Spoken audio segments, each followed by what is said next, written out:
Well, good morning, and welcome to my first sermon. Though I had a conversation with Price Grisham, and he said to me that since it is your first sermon, no matter how it goes, by definition, it will be your very best sermon. So welcome to my very best sermon as well. If there's one thing I want you to remember from my very best sermon, it is this. Thank you, thank you, thank you. Thank you for this opportunity to share a little bit more about what is going on in the Kijabe, with the Kijabe Children's Education Fund, or KCF as I'll refer to it from now on for my own sake. Thank you for your prayers. We really did feel on this trip enveloped in prayer. Your prayers for safety, your prayers for success in our dealings with our partners in Kenya.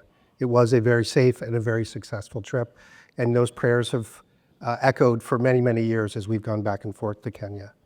And thank you most of all for your support, for the financial support of this church collectively. The Missions Committee has donated to us for many years, and for many of you individually. We don't take that for granted, and that support has been incredibly important for our ongoing ability to do the mission I'm about to describe. I started with those words from Isaiah. I'm not a preacher, I'm not a biblical scholar, but boy, what a beautiful chapter 58 of Isaiah is. What beautiful poetry. And I think it describes what God really wants from his people. He wants us, yes, to worship him with all of our heart and all of our soul and all of our strength. But he also wants us to care for his people particularly who are poor, who are oppressed, who are hungry, who are homeless. And it is that mission and that desire that has really fed the Kijabe Children's Education Fund from the start and does to this day. And that's reflected in our mission. Our mission is simple. It's to serve the poorest of the poor in Kenya and really to nourish children, to nourish God's children in body, in mind, in spirit, and in doing all those things to provide hope in what can often seem like a very hopeless situation for these kids. So today I just want to do three things in the course of this sermon. First, just to talk a little bit about why focus on education in Kenya, of all the missions that we could. Talk about where KCF is today, and then talk a little bit about some exciting opportunities for the future for the organization. Look, part of why we're focused on Kenya is it is a very, very young country. The median age in Kenya is 19. So half the population is of school age or younger. Compare that to the US, where our median age is 39. We're getting older and we're actually shrinking over time, as is a lot of the world, but not sub-Saharan Africa. And what God's going to do over the next century, all those young people there are going to have a very important role to play in that next century going forward. It's also a very poor country. About 40% of the population survives on less than $2 a day. So it is a real struggle to make ends meet. And what happens in Kenya is there's not only poverty in the cities, but there's actually also a lot of poverty in the countryside, and there's been a series of droughts in the countryside as well. And so people move to the cities looking for a better life, but opportunities are few, and they end up in, unfortunately, a number of different slums that exist, and particularly in the greater Nairobi area. And it's kind of hard to describe what the slums are like in pictures or in words, the sights and sounds and smells of being there. But this will give you some sense. In one of the slums, and this is actually a picture of Kibera, there's almost a little over 900,000 people living in an area the size of Central Park, with no running water, no sanitation, drugs and alcoholism rampant in those communities, and gangs and prostitution part of kids' everyday lives in the slums. And while Kenya is nominally a Christian country, almost 90% of the population identifies as Christian, as Craig would say, it's a mile wide and an inch deep. because unfortunately corruption is a fact of life in Kenya at all levels, from the local government all the way up to the national government. And as a result, it's an incredibly indebted country. And there's a lot of taxes on the very things, the very supplies that these individuals need to meet their daily needs. So it makes that even more difficult. And to add to that, the Kenyan public school system is completely overtaxed. You think about how many young people are in that country, how it's grown so rapidly over time. There's just not the money to build new schools. So in public schools, often you'll have 100, 120 kids in a classroom, which is, even for the teachers who really want to teach, is a very difficult environment to try to have kids learn. And unfortunately, because in public school system, the teachers are tenured, there's a wide range of teachers, from those who are very committed to those who are asleep or reading the newspaper at their desk. So kids don't get a great education. And we know from our own experience, both here and there, the importance of how education can really make a difference in the trajectory of not only a kid's life, but their entire family and their neighborhood. And so what you have is community leaders who see kids who are truant, who are not in school, or who are not learning in school, who've started private schools in all of these neighborhoods around Kenya. And they're filling in the gap that public schools leave behind. And actually, I'm showing you a picture across a very trash-strewn street of actually one of our schools, the Blessed Children's Center. I don't know if anyone can see, but there's a little bit of writing on that black water tank in the center that actually says Blessed Children's Center.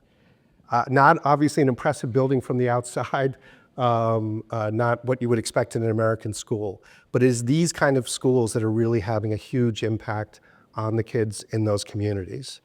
But everything is done on a shoestring budget. You can look at the building and have a sense of this is not a school that has a tremendous amount of money to spend. And parents who are desperate for their kids to actually get an education scrimp and save even when they're making $2 a day to pay some very modest tuition to try to keep these schools afloat. And that's where KCF comes in. It was started by 4 families 19 years ago, including the Hammonds and the Cairns, and 2 other families here in Essex. And it started with one school a little bit outside of Nairobi called Gentle Bells, and one school leader, Esther, who we still support to this day. And really led by the Spirit, these families started to help Esther and created a school. And again, led by the Spirit, now we support 7 schools across the greater Nairobi area. We also support, and I'll talk a little bit more about each of these in a minute, a vocational program for older students that are just out of high school, and a pastor-run feeding program.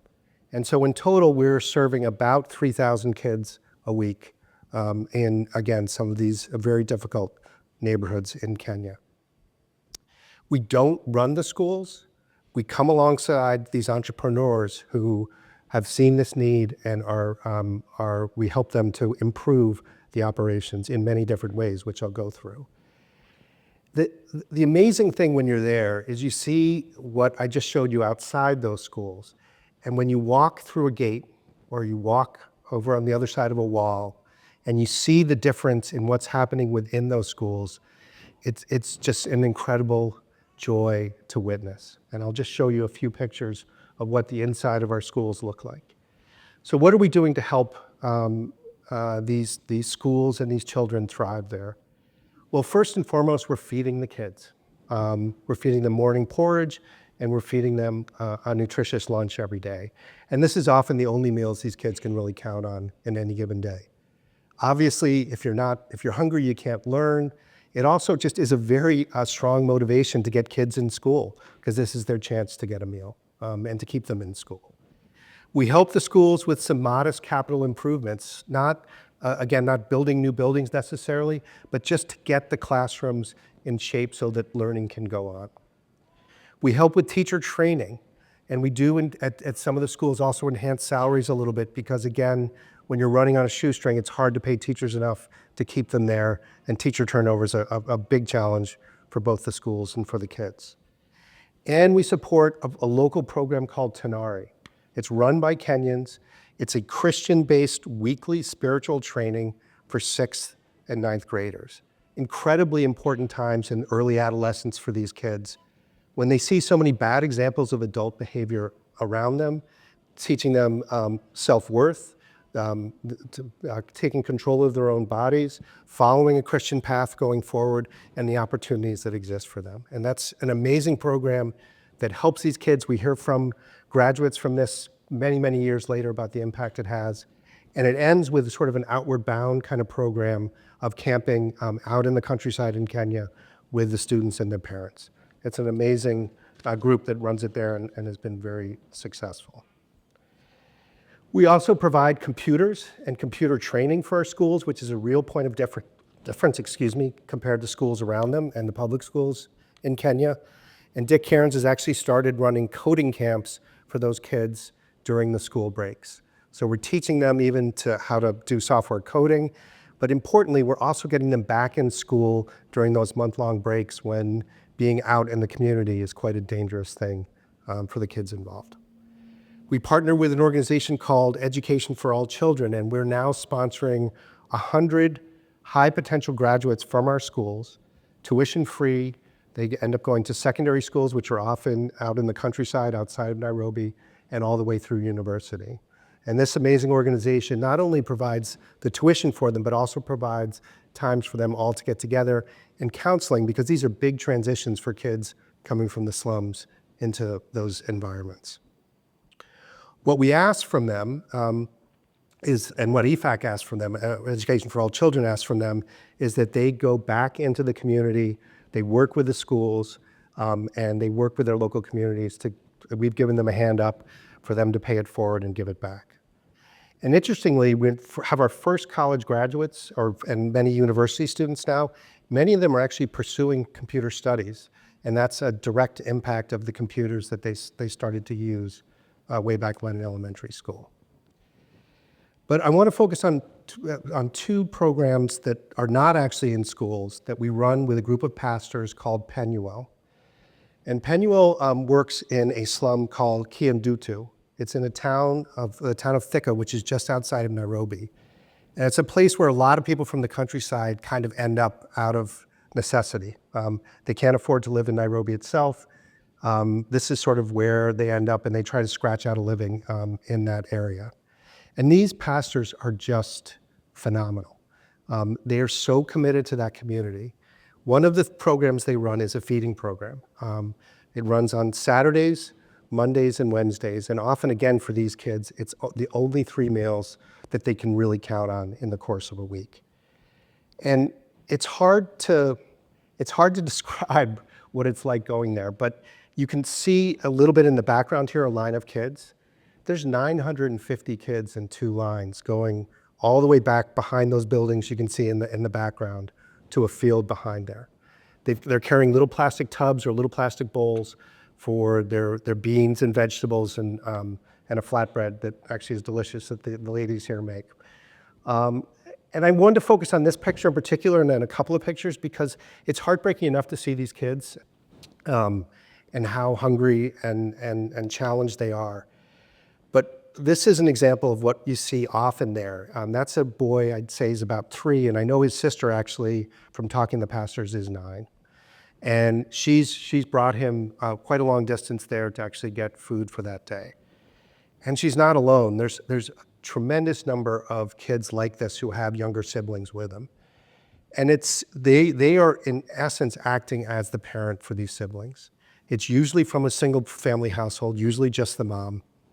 The mom is either working all the time and can't take care of the kids, or even worse, is drug and alcohol addicted, or is too sick to work, and they're trying to scratch out a living that way.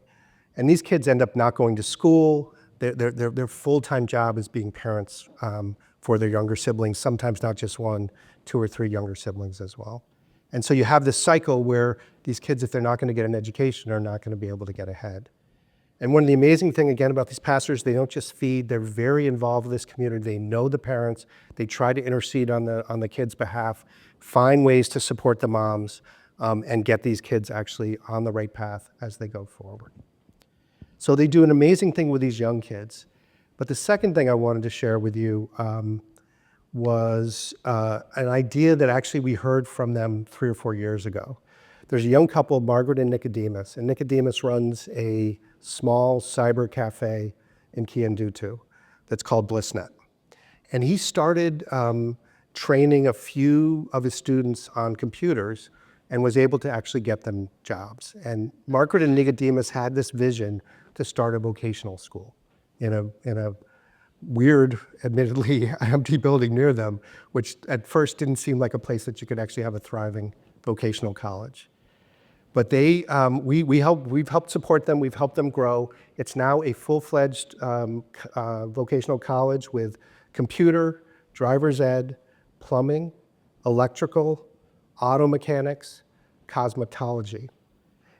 We've graduated over 200 students. These are people who've graduated from high school, have no real job skills necessarily from coming out of high school, and really have no way of, hopefully, of ever potentially affording university. So it's been amazing to see the impact this has had on kids. And one of the most joyous and fun things we did while we were there is they actually had their first graduation.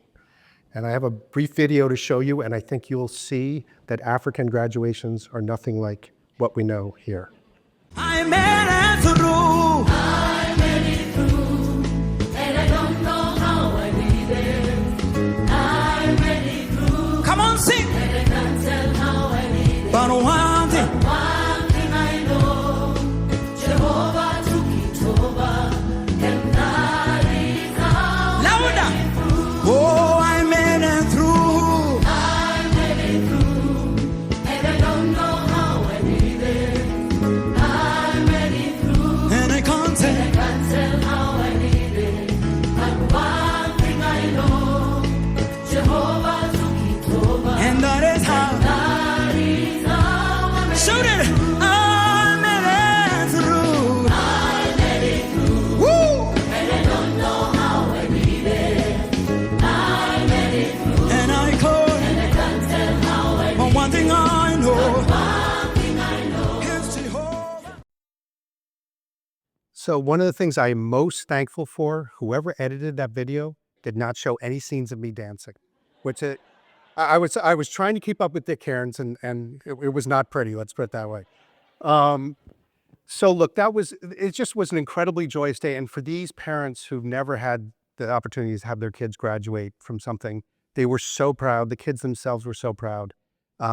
We got to see Craig dressed up in a ridiculous outfit, which was even better. And he did a wonderful speech to the group. It was just a beautiful, beautiful day and a great example of working with our partners there, what we can accomplish in Kenya.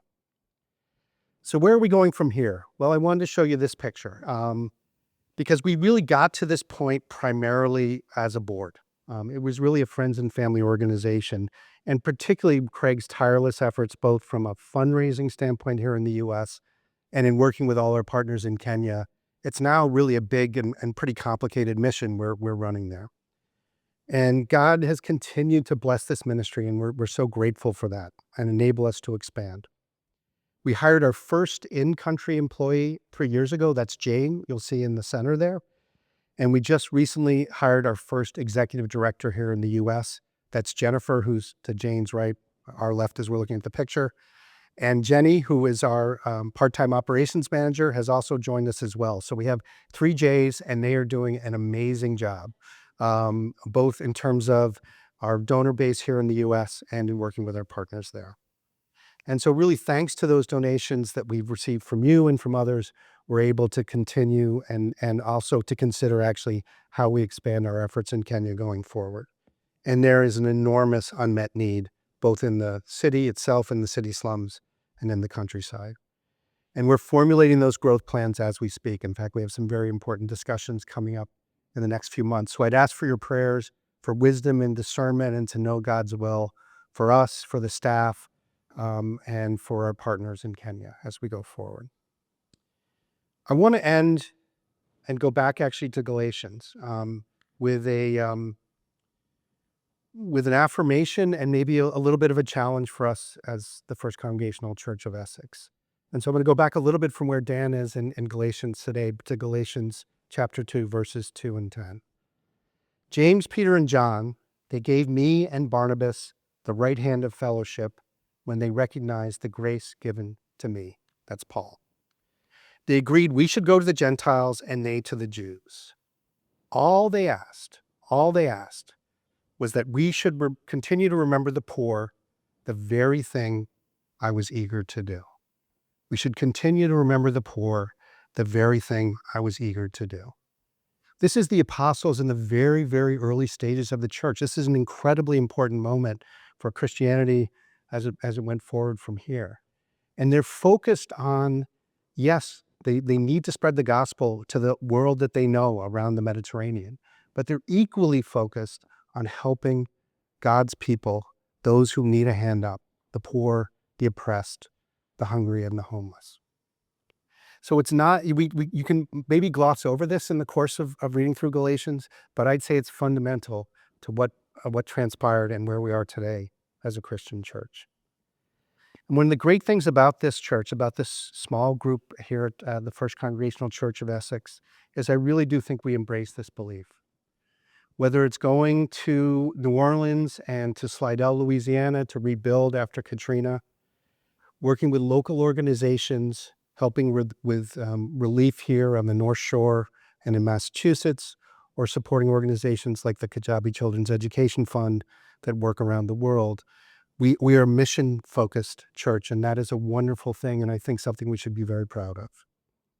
But my challenge is, how do we keep that going, and how do we build on that spirit going forward? How do we be God's hands and feet in all the places he calls us? And I will tell you from my experience going to Kenya, there is great joy and great satisfaction when you really feel that you are acting on God's behalf. So I challenge us collectively and individually. Where do we get outside of our comfort zone? Where is God calling us to do more to help those who really need that help when we have so much to offer and so much that has been given to us? It doesn't have to be in Kenya. It can be right around the corner, in this neighborhood, in this town, in this country. But if we do what God asks us to do, as Isaiah foretold, then your light will break forth like the dawn, and your healing will quickly appear. Amen.